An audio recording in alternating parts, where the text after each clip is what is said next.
أما بعد، أوصيكم إخواني ونفسي أولا بتقوى الله تعالى وطاعته. يقول مولانا في محكم كتابه العزيز الحكيم: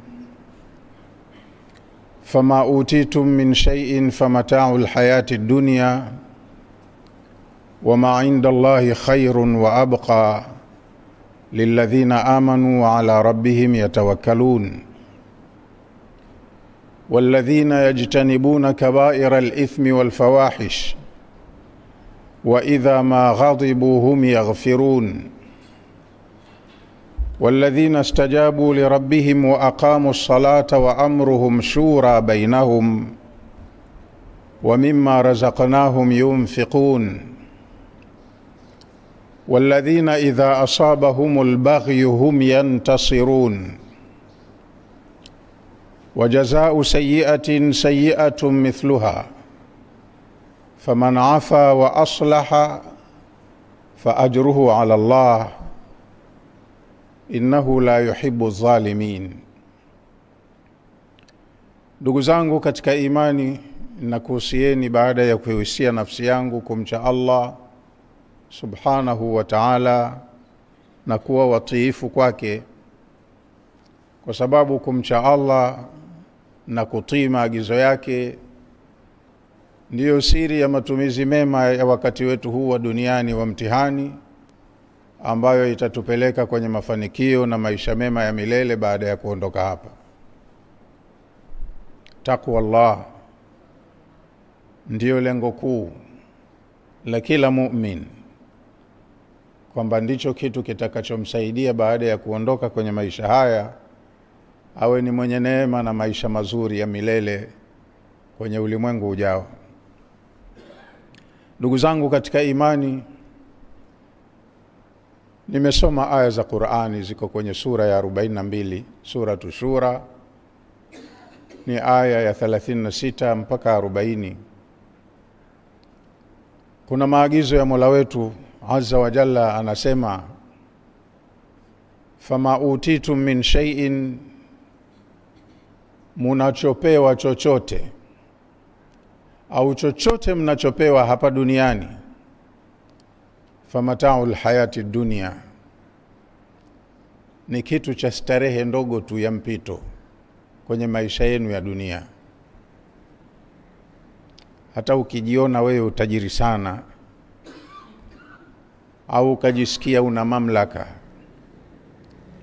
hapa duniani, vitu hivyo ukipekua vizuri utakuta wako waliokuzidi. Wamekuzidi madaraka, wamekuzidi mali, wamekuzidi kila kitu. Lakini hata hao waliokuzidi, madam ni binadamu, wanahusika na maneno haya. Chochote mtakachojisikia mmepewa ni matumizi madogo sana ya maisha ya dunia, ni kitu cha mpito tu. Wama inda Allahi, na yaliyoko kwa Allah, khairun wa abqa, kwa Allah kuna yaliyo bora zaidi kuliko haya mnayopewa duniani. Na yaliyoko kwa Allah ni ya kubakia milele, ya hapa yanaondoka. Hapa kuwa hai lakini utakufa, huko hakuna kufa. Hapa kuwa tajiri lakini utafilisika, maana siku utakayofumba jicho unakufa, utajiri wako wote sio wako tena.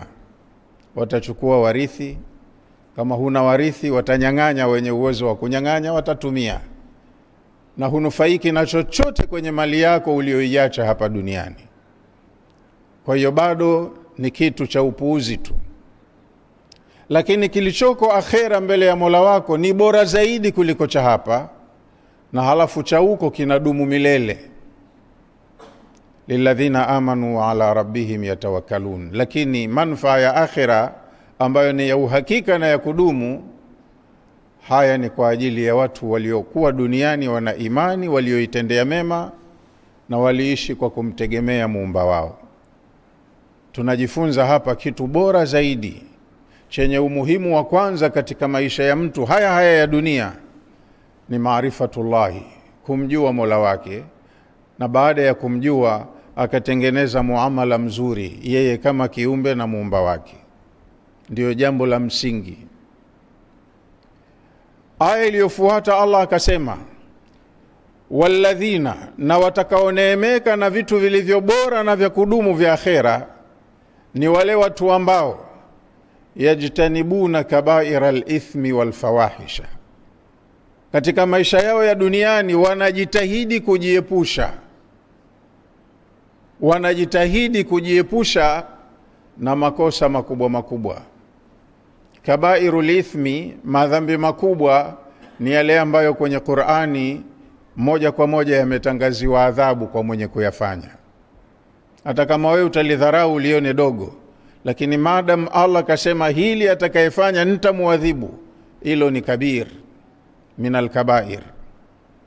Sisi huwa tunayadogosha mambo tukayaona ya kawaida. Usizini tukazini, usidhulumu tukadhulumu, usiibe ukaiba, chonde usidhulumu nafsi, usiue we ukaua.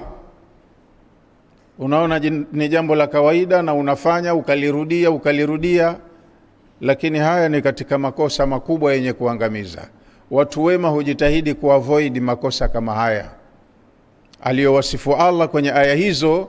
Anasema walladhina yajtanibuna kabaira al-ithmi, watu watakaofaulu kupata maisha mazuri ya milele ni wale ambao duniani wanajitahidi kujiepusha na makosa makubwa na dhambi.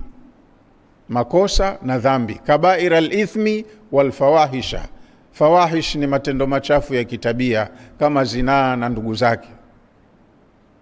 Kwa hiyo muumini aliyefanikiwa anaonekana kwenye tabia yake hapa duniani, maisha anayoishi, anajua kupanga na kuchagua, hili linanifaa anafanya, hili ni tatizo anaachana nalo. Lakini pia katika sifa yao nyingine aliyowasifu Allah watu kama hawa, yajtanibuna kabaira al-ithmi wal fawahish wa idha ma ghadibu, wanapokasirika, maana wanakasirishwa. Duniani huwezi kuepukana na tatizo hilo. Wewe utaishi kwa raha, useme simuudhi mtu, lakini hata kufika maudhi kutoka kwa watu. Sasa watu wema ni wale ambao wakikasirishwa hum yantasirun, wanajitetea. Kuna kukasirishwa kwingine ukavumilia inakuwa bora, lakini kukasirishwa kwingine kurejesha inakuwa bora.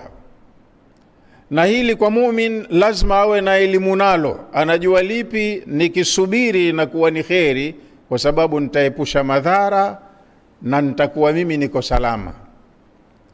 Lakini kuna mengine ukisema uyavumilie, madhara yanaongezeka na sio lengo. Waumini wameambiwa wajitahidi katika maisha hapa kuwa ni kama volunteer, wajitahidi kuwafanya watu wengine waishi kwa amani, wawe salama, wasidhuriwe, wasidhulumiwe. Kwa hiyo kuna mambo, kisasi ni muhimu, kwa sababu ukifanya hivyo unazuia dhara ambayo ilitegemewa iwe endelevu.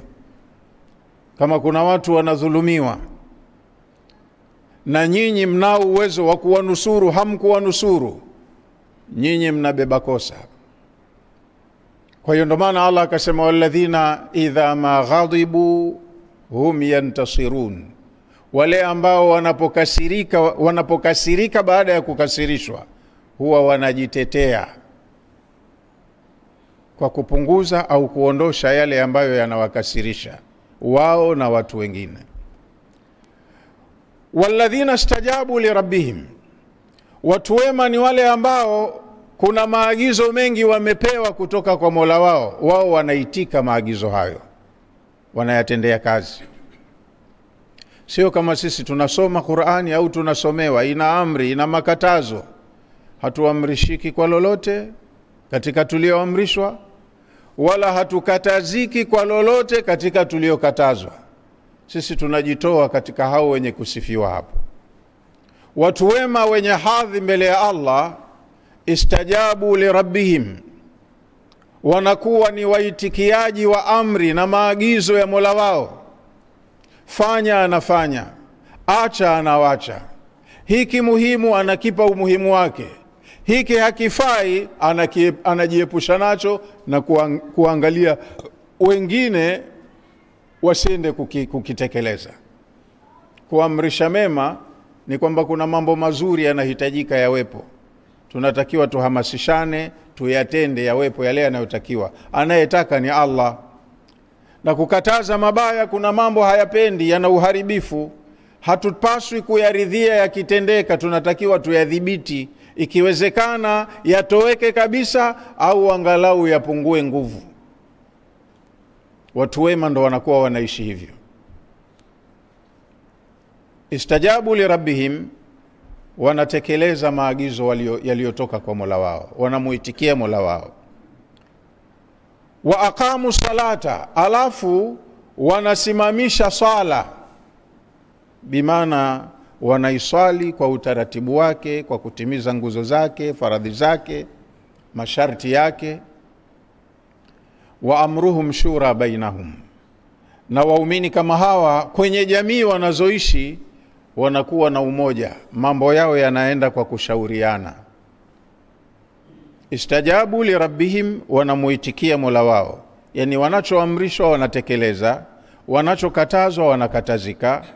Wa aqamu salata, wanatunza mahusiano baina yao na muumba wao, maana tumeambiwa as-salatu hiya silatun baina al-abdi wa rabbi.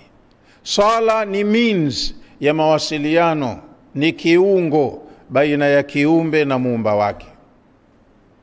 Kwa hiyo kwenye familia zetu, wazazi, viongozi wa familia, suala hili wanatakiwa walipe umuhimu. Usitosheke na wewe kuja msikitini ukaswali, halafu watoto wakawa wanalelewa na dunia, watoto wa .com, ukawaacha kama walivyo, bado hujatekeleza jukumu lako. Uwasimamie wawe na mahusiano mema wao kama viumbe na muumba wao. Na la tatu, wafundishwe watoto kuishi katika maisha ya kijamii.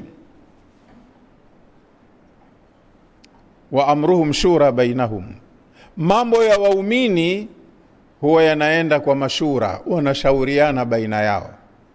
Si masala ya kama kila mtu hukaa kabuni atakacho akafanya kwa wakati wake, asiwafikiane na wengine. Tunatakiwa tuwe na nidhamu ya kusimamia mambo yetu ya kijamii yawe kwenye uniformity. Na ili hili lipatikane, lazima tuwe tunaishi kwenye maisha ya bai'a, tuwe tuna kiongozi. Wakati huo wa mwanzo wa ujinga, Allah alipoleta mtume wake, mtume alikuwa kama kaja kuleta mabadiliko, kaleta utaratibu mpya wa maisha. Kwa hiyo yoyote aliyemwamini mtume anakuwa yeye kapeleka mkono wa bai'a, kampa mkono wa bai'a na ahadi ya kwamba mimi ni mfuasi wako, nitakusikiliza na kukutii. Na yoyote aliyeacha ujinga wake kwenye mila yoyote aliyokuwa nayo, akija kwenye Uislamu anakuwa anaendana na maamuzi ya Uislamu. Na Uislamu si mawazo ya mtu binafsi, ni nidhamu maalumu ya Mola Muumba, na kailetea mtume kama kiongozi. Waislamu wote wanamfuata huyu. Na ndio maana mtume akaonya kwa kusema, mamata, mtu yoyote katika Waislamu atakayekufa, walaisa fi unuqihi bai'a, akawa shingoni mwake kajivua na bai'a, anaishi kama mtu huru, haongozwi na yoyote, hayupo kwenye community ya Kiislamu, mata mitatal jahiliya, huyu mtu atakufa kifo cha kijahilia, haisabiwi kuwa ni katika Waislamu. Na hadithi kama hizo ziko nyingi sana. Man lam yahtamma bi amri almu'minin au almuslimin, yoyote yule ambaye hayapi umuhimu mambo ya Waislamu, katengana na jamii yake, falaisa minna, mtume asema huyo si katika sisi, si miongoni mwetu. Kwa hiyo Uislamu ni kama jamii moja, kama familia moja, inaishi chini ya kiongozi mmoja, na watu wote wanaenda wakiwa wanadira, wanasera, wana kila kitu. Amruhum shura bainahum, mambo yao yanakuwa ni shura baina yao.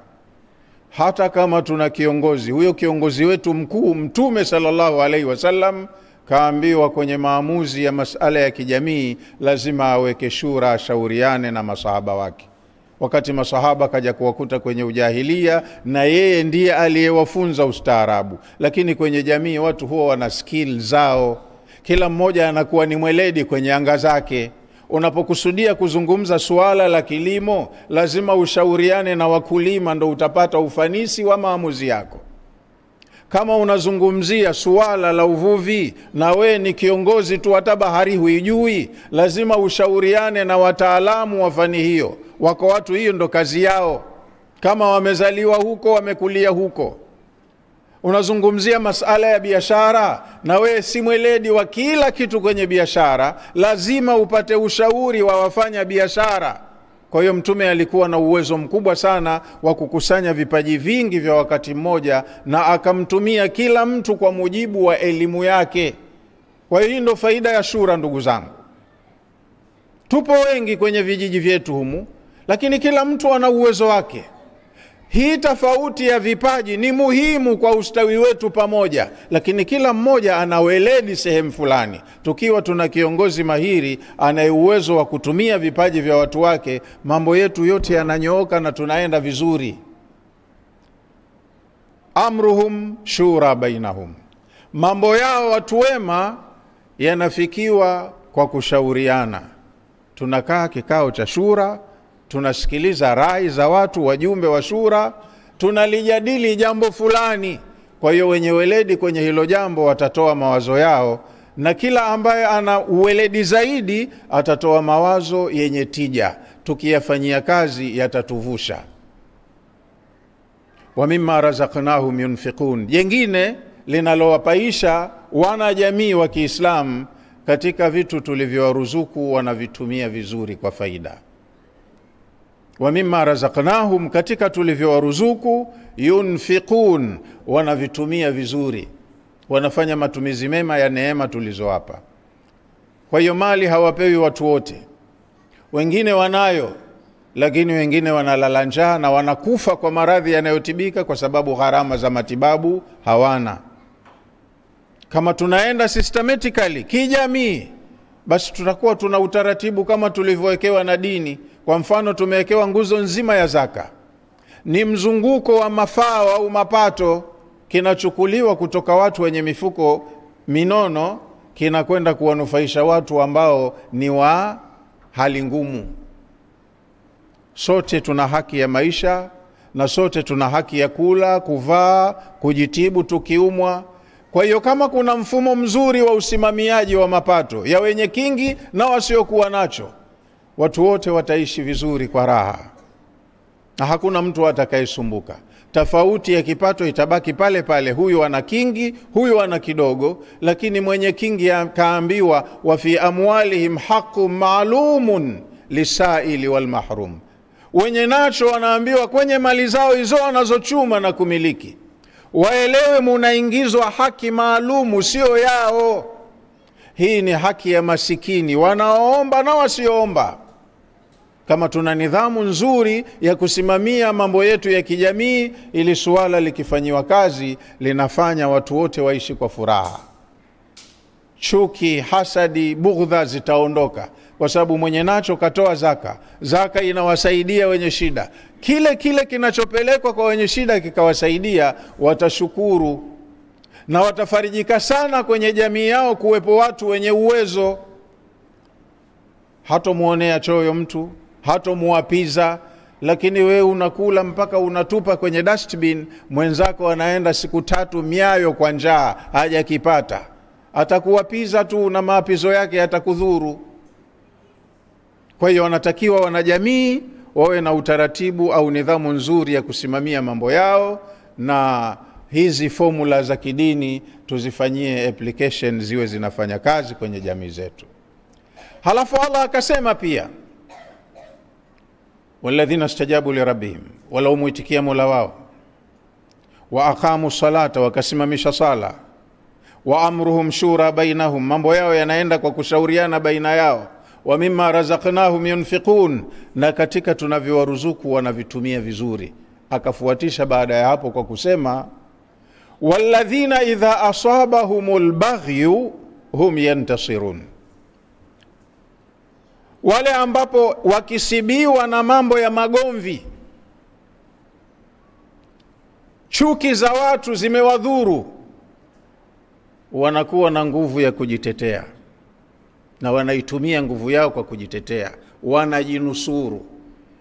Maana mnaweza mkaishi kama jamii hapa kwenye kijiji chetu hiki, lakini wakatokezea watu kutoka kijiji cha mbali wakawahusudi kwa neema mlizonazo, wakakufanyieni figisu, na nyendo mkawa mpo tu, haya Mungu yupo anaona, tutakutana siku ya kiyama, mtatulipa kwenye mkunazi. Maisha hayatokuwa mazuri, mtadharauliwa na mtanyanyaswa, mtadhulumiwa siku zote. Lakini mnatakiwa lazima mtengeneze mfumo wa kujilinda. Kuna hasadi tu ya kwamba watu wanakufanyeni hasadi ya nguvu ya kiza na nyinyi ikawasibu. Lakini kuna hasadi nyingine ya kutumia nguvu hasa za kiumbe, wakaja watu na silaha zao za jadi, wakawapiga, wakanyang'anya kilichopo, wakaondoka. Wale wanajivuna, wanahichi, sisi hatuna kitu, ngoja tukachukue matumizi kule. Kabla ya Uislamu watu walikuwa wanaishi hivyo. Sasa Uislamu umewapa ruhusa watu kujitetea au kujilinda na mambo kama haya, maafa kama haya. Wakidhulumiwa wanajinusuru. Yani Allah mwenyewe kaidhinisha hilo. Udhina lilladhina yuqataluna, wameidhinishiwa wale wanaopigwa kila siku warejeshe mapigo kwa ajili ya kujilinda. Kwa nini? Biannahum dhulimu, kwa sababu wanadhulumiwa. Na Allah hataki kukuona wewe unadhulumiwa ukabaki unalia tu. Unamlilia nani sasa? Jipange, ujilinde. Huyu dhalimu jiandae na wewe ujiweke katika hali ya kwamba umdhibiti, ajue kumbe na yule mwanamme anayaweza. Kwa hiyo siku akijipanga kuja, anakuja kwa kutahadhari na kuwa na maandalizi, na wewe akukute umejiandaa kumsubiri. Uislamu ndo umetufunza hivyo. Wajazau sayyi'atin sayyi'atun mithluha. Allah anasema malipo ya uovu ni uovu tu vile vile. Mtu anakufanyia uovu, kabiliana naye kwa mujibu wa uovu wanaokufanyia. Usiridhie hali hiyo ya kuwa unadhulumiwa kila siku. Faman afa wa aslaha, lakini atakayesamehe, kadhulumiwa lakini asema hajanidhuru kitu, kwa hili navumilia, kuvumilia itakuwa ni bora zaidi. Wa aslaha, akafanya vyema badala ya maovu aliyofanyiwa, fa ajruhu ala Allah, mwenye kuliweza hili atapata ujira wake kwa Allah subhanahu wa ta'ala. Yani wamekuja watu kufanya dhulma hapa, lakini tukasema tukilipiza maafa yatakuwa makubwa zaidi, madhara yataongezeka, bora hili tulinyamazie, tuachie Allah subhanahu wa ta'ala. Halafu badala ya maovu tuliofanyiwa sisi tukatengeneza mrejesho mzuri wenye tija kwetu na kwa maadui zetu. Anayeweza kufanya hivi, fa ajruhu ala Allah, atapata malipo yake kwa Allah. Kwa sababu kule kupigana sio lengo. Lengo ni kufanya watu waishi kwa amani, kwa furaha, na kurejesha dhuluma, radul madhalim, ndo lengo. Sasa mkihisi hapa tukirejesha matatizo ndo tunayaongeza, dawa ya hapa bora kukomaa, kuvumilia, na inshallah tutajipanga kujizuia na uhalifu mwingine. Watakayeweza kufanya hivyo, hili ni jambo zuri zaidi na ujira wao uko kwa Allah. Innahu la yuhibbu dhalimin, hakika Allah hawapendi madhalimu. Ndugu zangu, hizo ni aya kuanzia 36 mpaka 40, aya 5 hizo zinatufunza umakini na weledi wa kutengeneza vizuri maisha yetu ya kijamii, sisi na familia zetu na vizazi vyetu, na tuishi hapa duniani kwa amani, na tukiwa tuko kwenye ridhaa ya Allah subhanahu wa ta'ala. Na baada ya kuondoka huko, methodi ya maisha tulioitekeleza hapa inakuwa ni sehemu nzuri sana ya malipo kwenye amali zetu. Kila tutakachokifanya kwa kufuata utaratibu kinakuwa ni amali njema, na madam tumefanya amali njema tutakuta malipo yake kwa Allah siku ya malipo. Ayuha al-ikhwatu al-amajid, inna Allah tabaraka wa ta'ala yaqul wa biqawlihi yahtadi al-muhtadun wa idha quri'a al-Qur'anu fastami'u lahu wa ansitu la'allakum turhamun.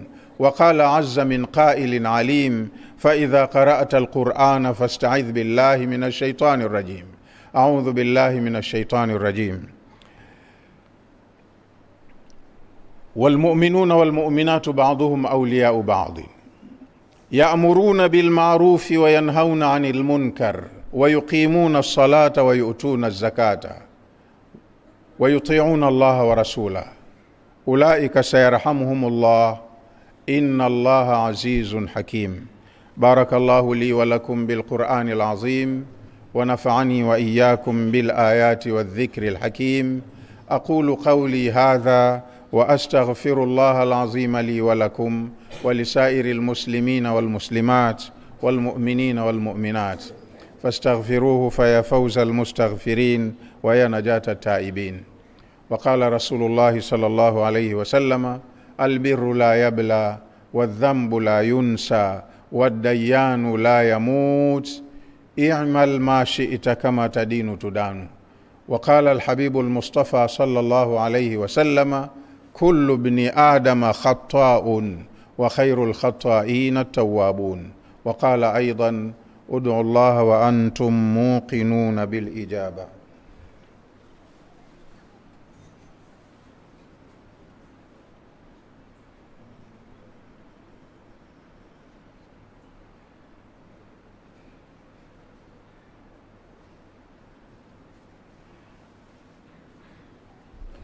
الحمد لله رب العالمين والصلاة والسلام على أشرف الأنبياء والمرسلين وأشهد أن لا إله إلا الله وحده لا شريك له وأشهد أن محمدا عبده ورسوله أرسله الله بالهدى ودين الحق ليظهره على الدين كله ولو كره المشركون. وبعد، ndugu zangu katika imani, nimenukuu aya ya Qur'ani iko kwenye sura ya 9, ni aya 71. Allah amesema walmu'minuna walmu'minatu, na waumini wanaume na wanawake. Mambo ya kijamii yana uwajibikaji sawa katika hizi genders, wanaume na wanawake. Kila gender ina roli yake kwenye maisha yetu ya kijamii.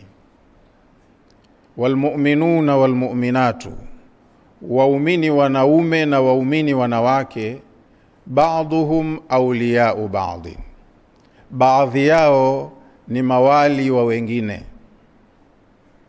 wanategemeana na wanadira sera na muongozo kwenye maisha yao ya kijamii. Kila mmoja ana wajibu wa kutekeleza majukumu yake kwenye jamii husika. Mahala kwenye jamii ya waumini, ukitaka kupima hiyo jamii kwamba hawa watu wa hapa ni waumini, angalia kwenye maisha yao vitu hivi: ya'muruna bil ma'rufi. Jamii ya waumini mahala walipo, kipaumbele chao ni kuamrishana yale mambo mema. Maarufu huwa ni mambo aliyoagiza Allah na kaahidi thawabu kwa wenye kuyafanya, ndio yanakuwa maarufu. Na munkar ni yale mambo ambayo Allah kayakataza na kaahidi dhambi kwa wenye kuyafanya na atawaadhibu baada ya kurudi. Hayo ndio yanaitwa munkarati. Jamii ya waumini wanajua sisi ni waajiriwa. Muajiri wetu Allah subhanahu wa ta'ala. Tuna majukumu ya kiutendaji, lazima tuwajibike kwenye hayo. Kuna mambo katuamrisha, lazima tusimamie utekelezwaji wa amri hizo. Kuna mambo katukataza, lazima tusimamie udhibiti wa yaliyokatazwa. Kuna mambo katuwajibishia kama swala na zaka, lazima tuwajibike kuyatendea kazi. Ukitaka kuwapima watu kama ni waumini, angalia vipaumbele vyao na uwajibikaji kwenye mambo ya umuhimu kama haya. Ukiona jamii maovu yanakithiri, sio waumini hao, Waislamu, lakini maovu ndio yanazidi kila siku, na mainjinia wa kukuza maovu hayo ni wao, sio waumini. Lakini jamii ya waumini wanajua tuna mambo tumewajibishiwa, kuna mambo tumeagizwa, ya'muruna bil ma'rufi, wanayaamirisha yale mambo mema walioamrishwa na wao wanayasimamia. Kwa hiyo ili tuwe waumini, tuwe makini kwenye anga hiyo, tuyasimamie yale ambayo Allah anataka jamii yetu kike kiume ishiriki katika kuyasimamia, yawe implemented, yatekelezwe. Wayanhauna anil munkar, na jamii ya waumini kike kiume wanakataza yale maovu yaliyokatazwa. Wanasema hapa kwetu mambo haya hatuyakubali, hayaruhusiwi. Utajiridhisha hii jamii wenyewe waumini kweli. Wayuqimuna salata, jamii ya waumini sala ni kipaumbele. Ikifika wakati wa sala, muadhini akinadi adhana, wanajua ni wakati wa kutekeleza wajibu huu, wote wanakuwa kwenye sehemu husika.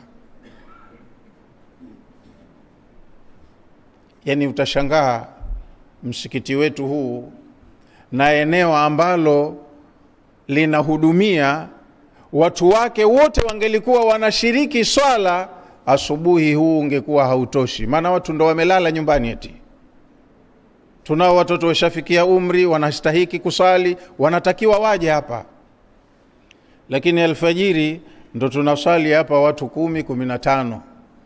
Hao wengine wote wako wapi sasa hivi? Kazini, hawajenda. Lakini swala hili halimo katika akili zao, si wajibu kwao, na hakuna inayemuuma kuona amri hii muhimu haitekelezwi.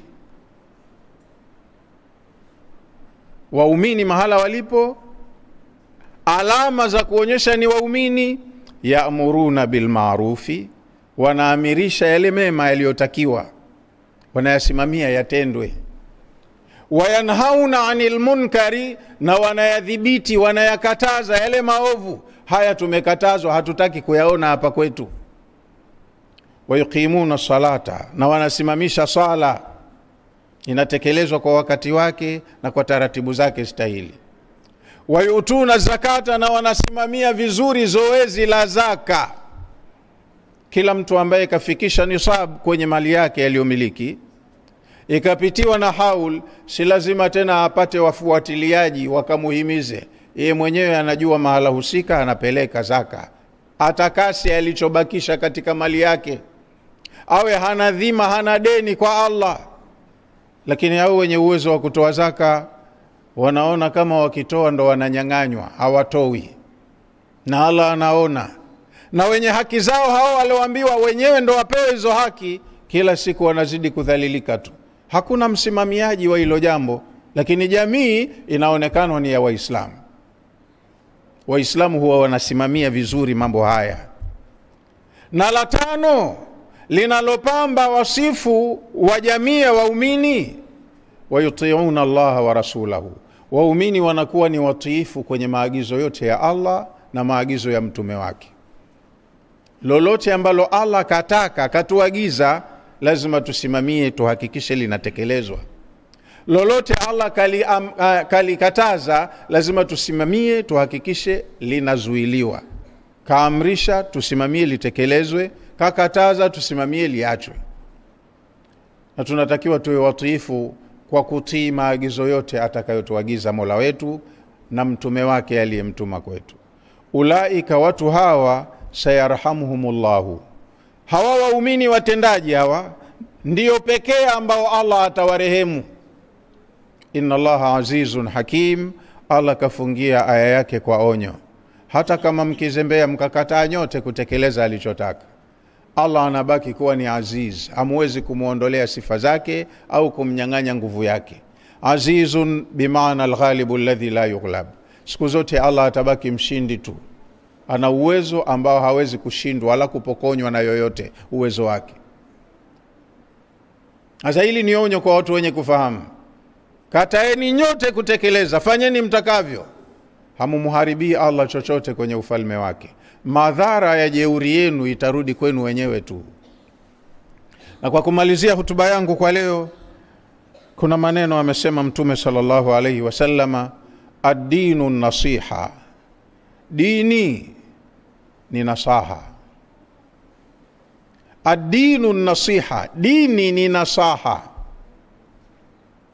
Nasaha huwa kama ni mawaidha tu, tunapeana miongozo ambayo inahitaji usimamiwaji na uwajibikaji ndani yake. Kila aliposema hivyo maneno yake mawili tu, wakamuuliza waliomsikia, liman ya Rasulullah, nasaha hizi ni kwa nani ewe mtume wa Allah? Qala, mtume akasema, lillahi wa lirasulihi wa liaimmatil mu'minina wa ammatihim. Panahitajika nasaha kwa sababu dini haijaja ili patumike nguvu kuwalazimisha watu, lazima ukitaka usitake usilimu. Hakuna hiyo amri mahala. La ikraha fi dini, qad tabayyana ar-rushdu min al-ghayy, faman yakfur bitaghuti wa yu'min billahi faqad istamsaka bil urwati al-wuthqa la infisama laha wallahu samiun alim. Siruhusu, Allah anasema, kutumia nguvu kuwalazimisha watu kwenye dini. Ikrah ni kumlazimisha mtu, ukitaka hapa we utasali, hutaki utasali. Hapa kwetu hatutaki kuishi mtu kafiri, ukitaka utasilimu, hutaki utasilimu, au ondoka. Haiko hivyo. Dini haiko hivyo. Hata kafiri anaishi kwenye community ya Waislamu, awe na nidhamu tu, asikoroge mipango yao. Akikoroga mtakuwa mna right ya kusema huyo hatufai, si mtu mwema.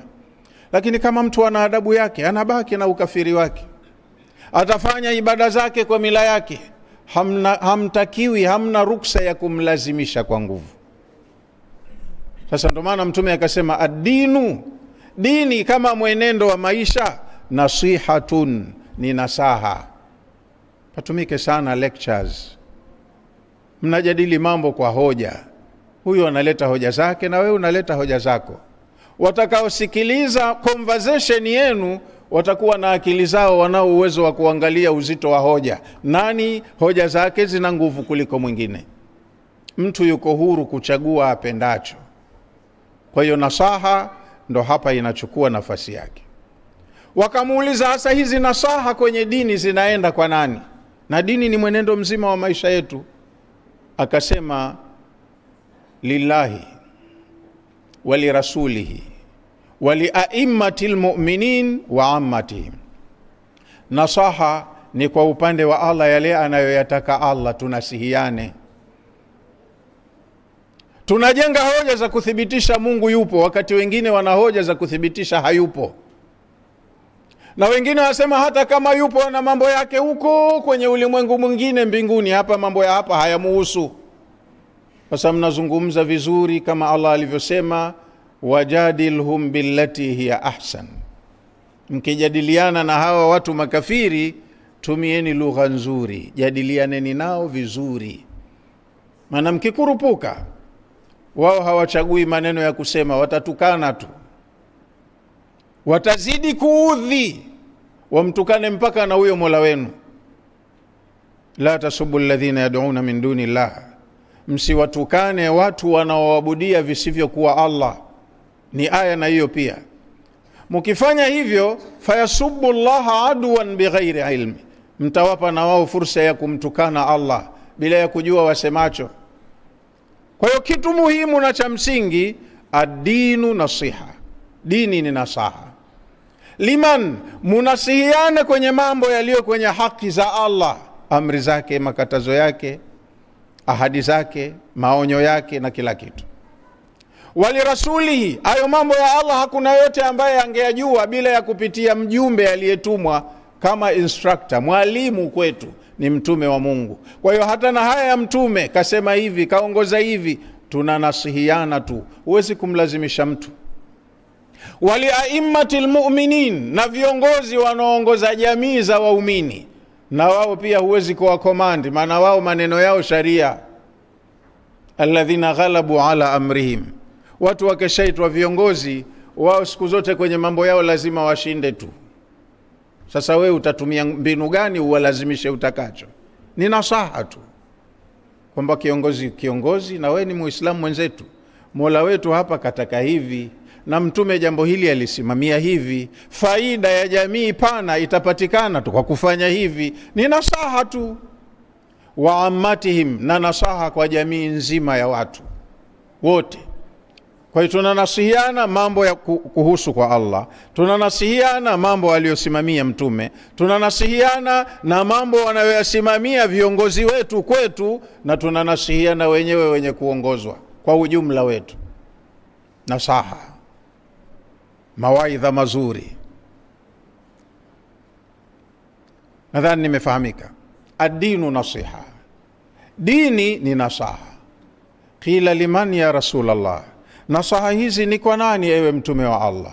Kasema lillahi wa lirasulihi wa liaimmatil mu'minin au muslimin wa ammatihim. Tunanasihiana kwenye mambo upande wa Allah, tunanasihiana kwenye mambo ya muongozo wa mtume, tunanasihiana kwenye miongozo ya wakubwa wetu, viongozi wetu, na tunanasihiana kwenye mambo yetu ya kijamii kwa upana wake na kwa ujumla wake yanayotuhusu. Katika nasaha wako wenye muono watayaona yenye manufaa tutapojadiliana. Yakipata wasimamiaji wazuri, yakisimamiwa, faida yake itakuja kwetu sote. Ayuha al-ikhwatul amajid, inna Allah tabaraka wa ta'ala amarakum bi amrin bada'a fihi bi nafsihi wa thanna bil malaikati al musabbihati bi qudsihi wa thalatha bikum ayyuha al mu'minuna min barriyati jinnihi wa insihi. فقال تعالى مخبرا وآمرا إن الله وملائكته يصلون على النبي يا أيها الذين آمنوا صلوا عليه وسلموا تسليما اللهم صل على محمد وعلى آل محمد كما صليت على إبراهيم وعلى آل إبراهيم وبارك على محمد وعلى آل محمد كما باركت على إبراهيم وعلى آل إبراهيم إنك حميد مجيد. ربنا آتنا في الدنيا حسنة وفي الآخرة حسنة وقنا عذاب النار. ربنا وأوزعنا أن نشكر نعمتك التي أنعمت علينا وعلى والدينا وأن نعمل صالحا ترضاه وأصلح لنا في ذرياتنا إنا تبنا إليك وإنا من المسلمين. اللهم ربنا اهدنا بهداك واجعلنا ممن يسارع في رضاك ولا تولنا وليا سواك ولا تجعلنا ممن خالف أمرك وعصاك. اللهم اجعلنا هداة مهتدين ولا تجعلنا ضالين ولا مضلين سلما لأوليائك وحربا لأعدائك. نحب بحبك من أحبك ونعادي بعداوتك من خالفك من خلقك. ربنا هذا الدعاء ومنك الإجابة وهذا الجهد وإليك التكلان ولا حول ولا قوة إلا بالله العلي العظيم. ربنا ألف بين قلوبنا وأصلح ذات بيننا واهدنا سبل السلام ونجنا من الظلمات إلى النور برحمتك يا عزيز يا غفور. ربنا جملنا بالعافية والسلامة وحقق لنا التقوى والاستقامة وأعذنا من موجبات الندامة إنك سميع الدعاء. ربنا اغفر للمؤمنين والمؤمنات والمسلمين والمسلمات الأحياء منهم والأموات برحمتك يا أرحم الراحمين. عباد الله، إن الله يأمر بالعدل والإحسان وإيتاء ذي القربى وينهى عن الفحشاء والمنكر والبغي يعظكم لعلكم تذكرون. اذكروا الله العظيم الجليل الكريم يذكركم واشكروه على نعمه يزدكم وأقم الصلاة إن الصلاة تنهى عن الفحشاء والمنكر ولذكر الله أكبر والله يعلم ما تصنعون. أقيموا صفوفكم أقيموا صفوفكم أقيموا صفوفكم.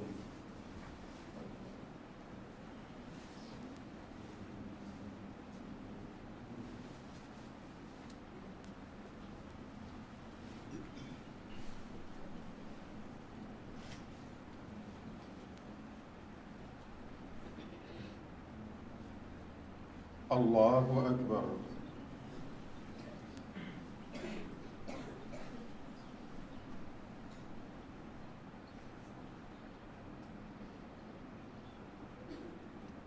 بسم الله الرحمن الرحيم. الحمد لله رب العالمين، الرحمن الرحيم، مالك يوم الدين، إياك نعبد وإياك نستعين، اهدنا الصراط المستقيم، صراط الذين أنعمت عليهم غير المغضوب عليهم ولا الضالين.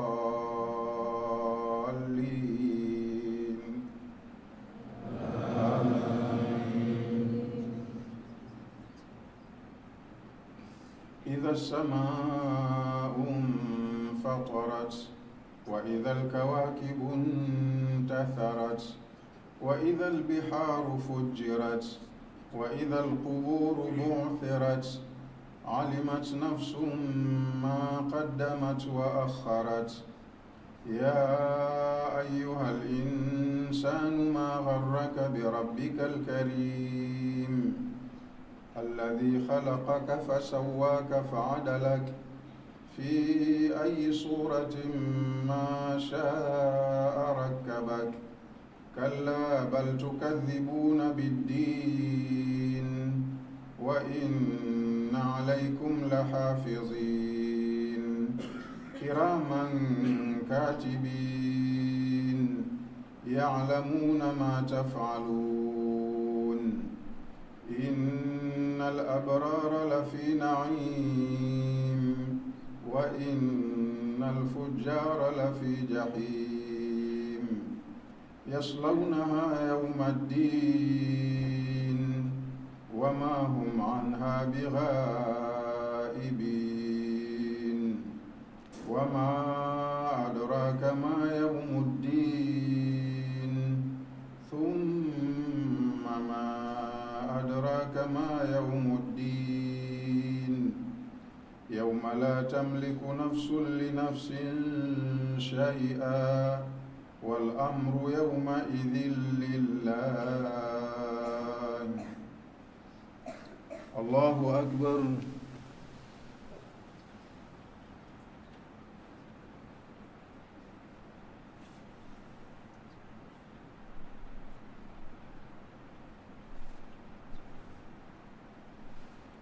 سمع الله لمن حمده.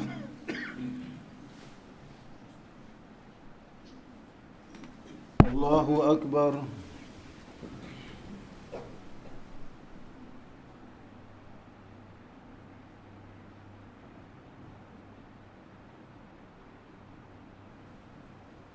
الله أكبر.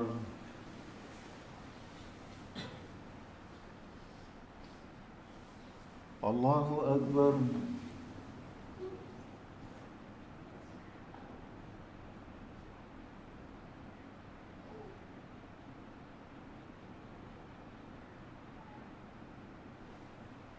الله أكبر. بسم الله الرحمن الرحيم. الحمد لله رب العالمين، الرحمن الرحيم، مالك يوم الدين، إياك نعبد وإياك نستعين، اهدنا الصراط المستقيم، صراط الذين أنعمت عليهم غير المغضوب عليهم ولا الضالين.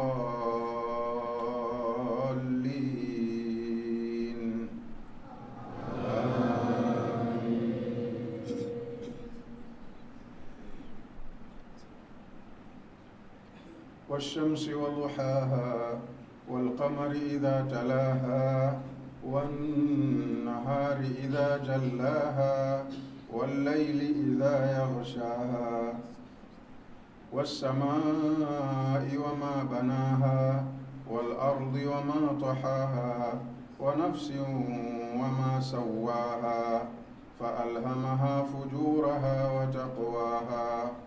قد أفلح من زكاها وقد خاب من دساها كذبت ثمود بطغواها إذ انبعث أشقاها فقال لهم رسول الله ناقة الله وسقياها فكذبوه فعقروها فدمدم عليهم ربهم بذنبهم فسواها ولا يخاف عقباها. الله أكبر.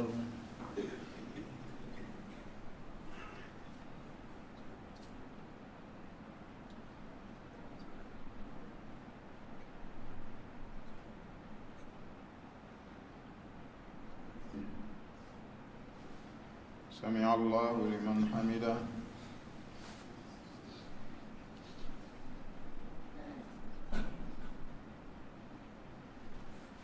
الله أكبر.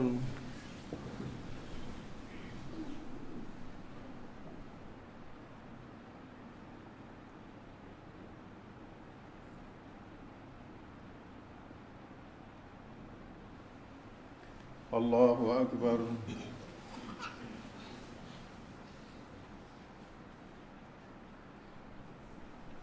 الله أكبر.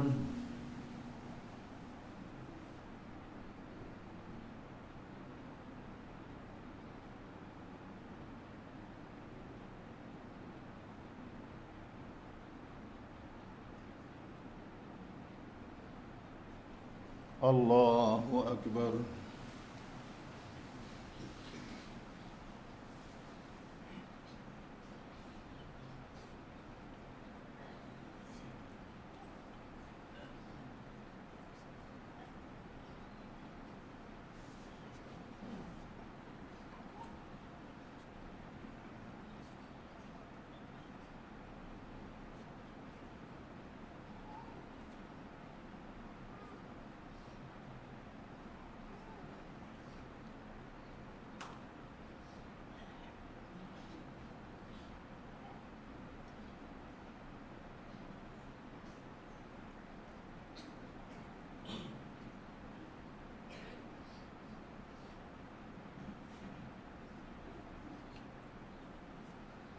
السلام عليكم ورحمة الله.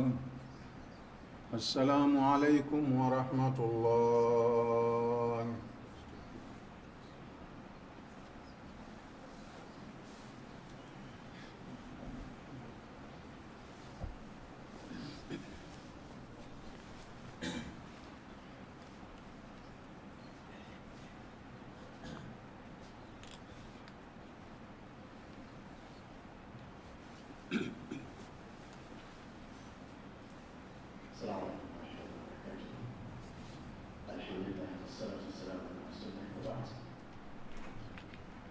Kwanza